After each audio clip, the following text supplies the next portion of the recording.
Бухул, сараңдық. Сараң. Пайғамбарымыз саллаллаху алейхи ва саллям айтады, сараңдар бойынша. Қиямат күні башына ашында жер деліп қояды дейді сараң адамдарға. Берешен адам Аллаға жақын, бейішке жақын, елге жақын.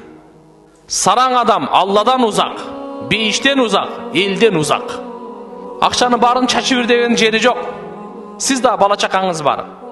Ошон үчүн кембағалдарды, оорукчандарды, инвалидтерди, қолынан келбегендерди карай жүргүлө, аз болсо да уштан курсагын токалып жүргүлө. Колду.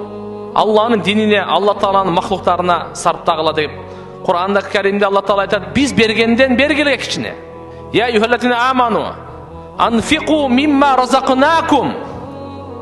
Биз берген, би ошону сен канча тапкан болсоң, биз ойлобойлу кыйындыгымдан, шумдугумдан, билимимден таап алдым деп. Алланын каалоосу болбосо бир тыйын таппайт эле. Бир сомсуз бу дүйнөгө келгенбиз.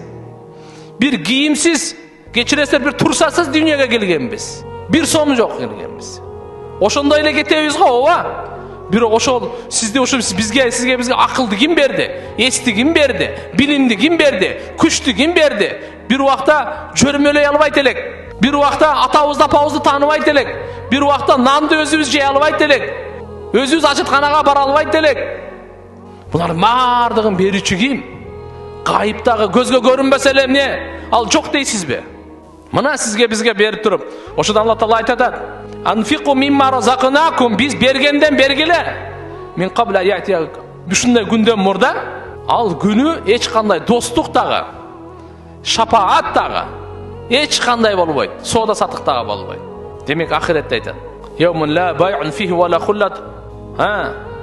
Соода сатык дагы болбойт, достук дагы болбойт, вала шафаат дагы болбойт, ортомчулук дагы. Демек biz az bolsa dagı kayırımdılıkka, bugün israfkerçilikке kılsak, жүрөгүбүз макул да. Kayırımdılıkka gelsek, жүрөгүбүz макул эмес да.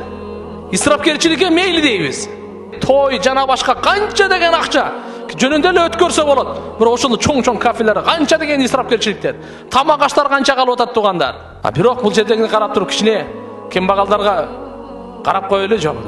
Мына тугандар.